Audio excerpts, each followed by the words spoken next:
जय गुरु जी। शुक्राना गुरु जी। जय गुरु जी। संगत जी, आज का ये सत्संग कोई साधारण सत्संग नहीं बल्कि ये उन करोड़ों माता पिता की पुकार का जवाब है जो अपने बच्चे को भविष्य को लेकर रात दिन चिंता की आग में जल रहे हैं। अगर आज ये आवाज़ आपके कानों तक पहुंची है तो यकीन मानिए कि साक्षात महाशिव रूप गुरु जी ने आपके अंदर घर के बंद दरवाजे खटखटाए हैं। संगत जी, हम अक्सर सोचते हैं कि जीवन में आने वाली परेशानियां केवल हमारी मेहनत या किस्मत का खेल है, लेकिन हम उस सूक्ष्म ऊर्जा को भूल जाते हैं जो हमारे आसपास हमारे ही घर की दीवारों के भीतर पल रही होती हैं। आज की ये वीडियो एक ऐसी सच्चाई से पर्दा उठाएगी जो शायद आपके घर की खुशियों को दीमक की तरह चाट रही हैं। आपको खबर तक नहीं है। गुरुजी हमेशा कहते हैं कल्याण हो गया, लेकिन वो कल्याण तब तक पूर्ण नहीं होता जब तक हम उनके कड़क आदेशों को अपने जीवन में उतार नहीं लेते। आज का विषय आपकी बुद्धि, उसके भाग्य और कमरे की उस नेगेटिविटी दिशा से जुड़ा है जहाँ तक एक छोटी सी चीज़ उसके पूरे जीवन के उजाले को निगल रही है। गुरु जी का मंत्र था ओम नमः शिवाय, शिवते सदा सहाय। ओम नमः शिवाय। मेरे प्यारे गुरु जी सदा सहाय। I love you गुरुपा। Guru Maharaj जी के चरणों में कोटि कोटि नमन। गुरु चरण दुखहरण। इससे पहले जो गुरु जी के चरणों में लाइक सब्सक्राइब समर्पित करे, उसके घर में सुख समृद्धि की कभी कमी ना करें। हमारे प्यारे गुरु जी उन्हें भरपूर दें। गुरु महाराज उनकी हर इच्छा को पूर्ण करें। संगत जी, आपने कभी गौर किया है जो बच्चा कल तक आपकी आंखों का तारा था, जिसकी बुद्धि की प्रशंसा स्कूल से लेकर मोहल्ले तक होती थी, वह अचानक इतना विद्रोही कैसे हो गया? क्यों उसका मन पढ़ाई की किताबों से हटकर मोबाइल की नीली स्क्रीन या गलत संगति की ओर खींचने लगा? क्यों वह चिड़चिड़ा रहने लगा और आपसे नजरें चुराने लगा? विज्ञान इसे हार्मोनल बदलाव कहता है, समाज इसे बिगड़ैल व्यवहार कह सकता है, लेकिन गुरु जी की दिव्य दृष्टि से देखें तो ये ऊर्जा का असंतुलन है। आपके बच्चे के कमरे में एक ऐसी दिशा है जहाँ रखी हुई कोई अपवित्र या मृत चीज उसकी मानसिक क्षमता को कुदेर रही है, जैसे दीमक एक विशाल और मजबूत लकड़ी के दरवाजे को भीतर से खोखला कर देती है। बाहर से तो पता नहीं चलता, ठीक वैसे ही एक चीज़ आपके बच्चे के भविष्य को भीतर से भीतर ख़त्म कर रही है। आज रात सोने से पहले आपको उस अवरोध को हटाना ही होगा, क्योंकि कल की सुबह एक नया सवेरा लेकर आने वाली है। यदि आप गुरु जी के इस इशारे को समझ लेते हैं। संगत जी, इस सत्संग की गहराई में जाने से पहले उस माँ की व्यथा को महसूस करो जो पिछले 2 साल से अपनी रातों की नींद खो चुकी है। उनका इकलौता बेटा जो कभी मेरिट लिस्ट में आता था, अचानक अवसाद डिप्रेशन का शिकार हो गया। वह न किसी से मिलता, न ठीक से खाना खाता, न अपने कमरे के दरवाजे बंद करके घंटों अंधेरे में बैठा रहता। उस माँ ने हर जगह, हर दरगाह, हर मंदिर, हर बड़े डॉक्टर के चक्कर लगाए, लेकिन कहीं से कोई समाधान नहीं मिला। अंत में जब इंसान के सारे रास्ते बंद हो जाते हैं तो गुरु जी का दर खुलता है। वहाँ वह माँ गुरु जी के स्वरूप के आगे घंटों बैठकर रोती और सिर्फ एक ही सवाल पूछती, गुरु जी मेरे बच्चे का क्या दोष था? क्यों उसकी हंसी गायब हो गई? क्यों उसकी बुद्धि पर पत्थर पड़ गए? संगत जी, गुरु जी के भाव भूखे हैं। वे आपकी आंखों के आंसू देख सकते हैं। आपकी रूह की तड़प सुन सकते हैं। उन्होंने एक माँ की पुकार सुनी। एक रात जो हुआ किसी चमत्कार से कम नहीं था। उस रात वह माँ गुरुजी का मंत्र जाप करते करते सो गई। सपने में गुरुजी का वही दिव्य स्वरूप दिखा, लेकिन इस बार गुरुजी के चेहरे पे मंद मुस्कान नहीं थी, बल्कि एक कड़क और गंभीर भाव। गुरुजी ने सपने में ही उसका हाथ पकड़ा, उन्हें खींचते हुए उनके बेटे के कमरे की ओर ले गए। गुरुजी की आवाज़ में एक ऐसी गूंज थी जिसने ब्रह्मांड को हिला दिया। उन्होंने एक विशेष दिशा की ओर अपनी उंगली से इशारा किया और बोले, बेटे की बुद्धि नहीं मारी गई, बल्कि तूने उसकी बुद्धि को कैद कर रखा है। देख इस कोने को, यहाँ रखी सारी चीज़ तेरे लाल के भाग्य को दीमक की तरह काट रही हैं, चाट रही हैं, और आज रात यहाँ से इन्हें निकाल के फेंक। उन्होंने एक विशेष दिशा की ओर उंगली से इशारा किया। यहाँ रखी चीज़ को हटा, आज रात इसे यहाँ से निकाल फेंक। कल सुबह का सूरज तेरे घर में खुशियों की नई किरण लाएगा, ये मेरा आदेश है। वह माँ पसीने से लथपथ होकर रात की 3 बजे उठ गई। उसका दिल जोर जोर से धड़क रहा था। वह भागते हुए बेटे के कमरे गई, जहाँ वह लेकिन बेचैन गहरी नींद में सो रहा था। संगत जी, यहाँ रुककर एक मनोवैज्ञानिक पहलू को समझिए। हमारा घर सिर्फ एक ईंट पत्थर का ढांचा नहीं होता, एक जीवित ऊर्जा केंद्र होता है।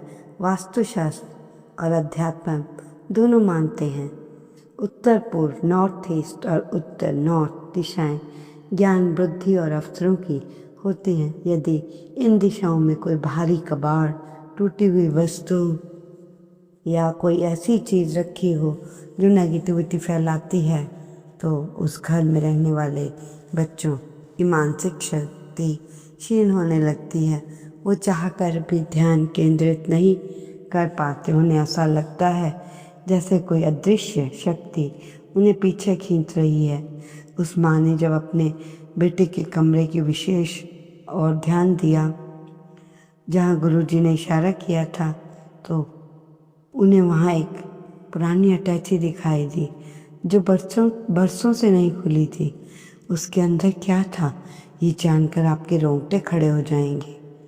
आप भी अपने घर के कोनों को चेक करने पर मजबूर हो जाएंगे। उस अटैची के भीतर कुछ पुराने फटे हुए कपड़े, बंद घड़ियाँ, कुछ ऐसे उपहार थे जो बरसों से पहले किसी ऐसे व्यक्ति ने दिए थे जिसके मन में इस परिवार के प्रति केवल ईर्ष्या और द्वेष था। संगत जी, गुरुजी हमेशा कहते हैं वस्तुओं में भी भावनाएं होती हैं। यदि आपको कोई ऐसी चीज़ भेंट करता है जिसकी नीयत साफ नहीं, तो वह वस्तु अपने साथ नेगेटिविटी लेकर आती है। जब ऐसी चीज़ें बच्चे के कमरे की सकारात्मक दिशा में रख दी जाती हैं, तो वे ब्लैक होल की तरह काम करती हैं। वे बच्चे की एकाग्रता, उसकी याददाश्त, उसके भाग्य को कोसना शुरू कर देती है। माँ कांपते कांपते हाथों से उस सामान को बाहर निकालती है।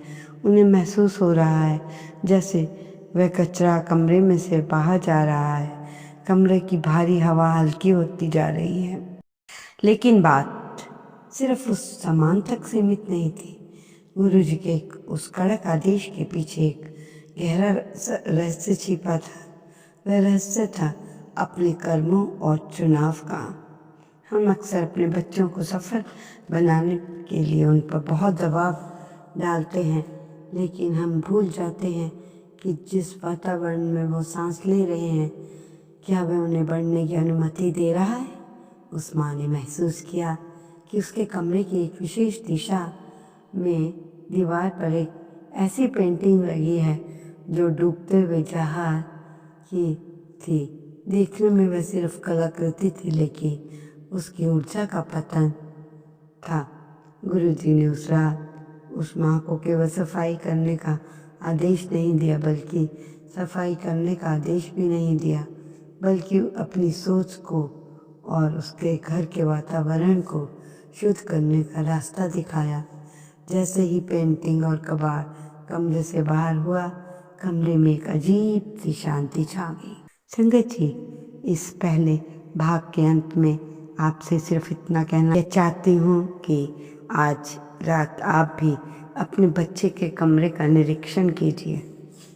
क्या कोई ऐसी चीज़ जो टूट चुकी है? क्या ऐसी कोई दिशा जिसे आपने कूड़ेदान में बना रखा है? क्या कोई ऐसी चीज़ या वस्तु जो मन में उदासी पैदा करती है? गुरुजी का आदेश स्पष्ट है, भाग्य को दीमक से बचाना है, तो उस चीज़ को पहचानना भी होगा, तो उस चीज़ को वहाँ सफाई भी करनी होगी। अचानक उसके बेटे की नींद खुली। उसकी आंखों में पहले वाला खालीपन नहीं था, बल्कि एक चमक थी। उसने अपनी माँ को देखा। बच्चे ने मुस्कुराते हुए कहा, पहली बार बहुत अच्छी नींद आई। ऐसा लग रहा है जैसे सिर से कोई बहुत बड़ा बोझ उतर गया हो। अभी चमत्कार की शुरुआत ही हुई थी। असली बदलाव तो अगले दिन की सुबह आने वाला था, जिसे सुनकर आप सब दंग रह जाएंगे।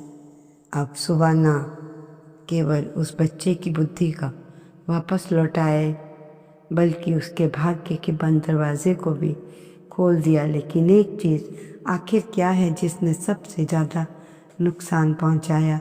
वो कौन सी दिशा जिससे गुरुजी ने भाग्य की दिशा कहा है? सबसे महत्वपूर्ण बात कौन सी लगती है जो हर माता पिता अनजाने में कर रहे हैं? इस सत्संग के दूसरे भाग में हम उन रहस्यों से पर्दा उठाएंगे और आपको बताएंगे गुरुजी ने उस माँ को अंतिम निर्देश क्या दिया था, जिसने उसका घर स्वर्ग बना दिया। बने ही रहिए। जय गुरुजी। हमने उस माँ की तड़फ और गुरुजी की दिव्य स्वरूप के बारे में जाना। अब इस दूसरे और अंतिम भाग में उसके बारे में जानेंगे और रहस्यमय वस्तु, उस दिशा के विज्ञान और गुरुजी के उस कड़क आदेश के पूर्ण परिणाम की चर्चा करेंगे। ये भाग न केवल जिज्ञासा को शांत करेगा, बल्कि आपको ये समाधान भी देगा जिसे अपनाकर अपने घर की ऊर्जा बदल सकते हो। पिछले भाग में हमने सुना कि कैसे गुरुजी ने एक आदेश पर उस माँ ने आधी रात को अपने बेटे के कमरे की सफाई शुरू करी। जैसे ही पुराना कबाड़ और निकला, नेगेटिव ऊर्जा बाहर और गंदी वस्तुएं बाहर, उस कमरे की हवा बदल गई। लेकिन संगत जी, असली चमत्कार तो भी होना बाकी था। उस रात जब वह माँ को सब कुछ साफ करके कमरे में थोड़ा गंगा जल छिड़क कर गुरुजी का स्वरूप वहाँ स्थापित करके आई, तो उन्हें खुद को ऐसा महसूस हुआ जैसे कई सालों में पहली रात ऐसी थी जब कोई रोया नहीं, बल्कि एक विश्वास के साथ सोया था। गुरुजी के कड़क आदेश का मतलब डराना नहीं होता, बल्कि उसका मतलब होता है हमें गहरी नींद से जगाना। हम अक्सर अपनी समस्याओं के लिए दूसरों को या किस्मत को दोष देते हैं, लेकिन गुरुजी सिखाते हैं समाधान हमारे भीतर है, अपने वातावरण में छुपा होता है। अगले दिन सूरज की पहली किरण उस घर पर पड़ी और नया सवेरा लेकर आई। वह उठा 11-12 बजे तक सोकर उठते ही चिड़चिड़ापन दिखता। उस दिन सुबह के 6 बजे खुद ब खुद वो बच्चा उठ गया। उसकी आंखों में बहुत गहरा भारीपन नहीं था। उसने अपनी माँ के पास जाकर सिर्फ इतना कहा, माँ आज मुझे बहुत भूख लगी है, कुछ अच्छा खिला दो। संगत जी, एक माँ को इससे बड़ा सो क्या होगा कि उसका बच्चा जो जीवन से हार मान चुका था फिर से जीवन की ओर लौट रहा है। उसकी माँ की आंखों में खुशी के आंसू थे। उन्होंने तुरंत गुरुजी का शुक्राना किया। लेकिन अब ये सवाल आता है कि वह क्या चीज़ है जो दिशा, वह दिशा कौन सी थी? एक चीज़ क्या थी? वह दिशा कौन सी है संगत जी? ये समझना हर माता पिता के लिए ज़रूरी है।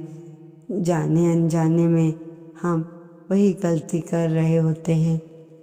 गुरु जी की शिक्षाओं और वस्तुओं के गहरे विज्ञान के अनुसार घर को उत्तर पूर्व दिशा, जिसे हम ईशान कोण कहते हैं, वह साक्षात शिव जी का स्थान है। यह वही दिशा है जहाँ से ब्रह्मांड की सकारात्मक ऊर्जा हमारे घर में प्रवेश करती है। ये दिशा बुद्धि, विवेक और स्पष्टता की होती है। उस माँ के बेटे के कमरे में इस दिशा में वह पुरानी अटैची और टूटा हुआ इलेक्ट्रॉनिक कबाड़ रखा था। संगत जी, टूटा हुआ इलेक्ट्रॉनिक सामान राहु का प्रतीक होता है। जब राहु ईशान कोण में शिव के स्थान पर बैठता है तो वह रास्ते पहले इंसान की बुद्धि को भ्रमित करता है। वह इंसान को अंधेरे में धकेलता है। अब उसे नशे या गलत आदतों की ओर ले जाता है और उसे अपने से दूर होता जा रहा है। गुरुजी ने उस रात को उस माँ की इसी तरह राहु के जाल से बाहर निकाला। वह एक चीज़ जिसने बुद्धि को दीमक की तरह चाट रखा था, पुराना संचित कबाड़ और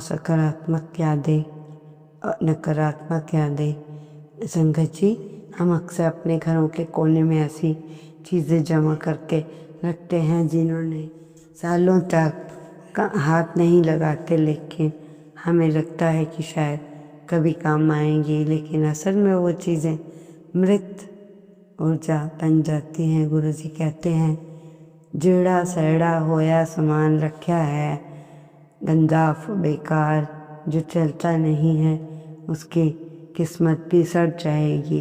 अगर आपके बच्चे के कमरे में उत्तर पूर्व में भारी अलमारी या कबाड़ या बंद घड़ी पड़ी है तो समझ लीजिए आपने उसकी सफलता का रास्ता खुद ही बंद कर दिया है। ओम नमः शिवाय। शिव के सदा सहाय। ओम नमः शिवाय। गुरु जी सदा सहाय। जय गुरु जी। शुक्राना गुरु जी। अनंतम अनंत शुक्राना।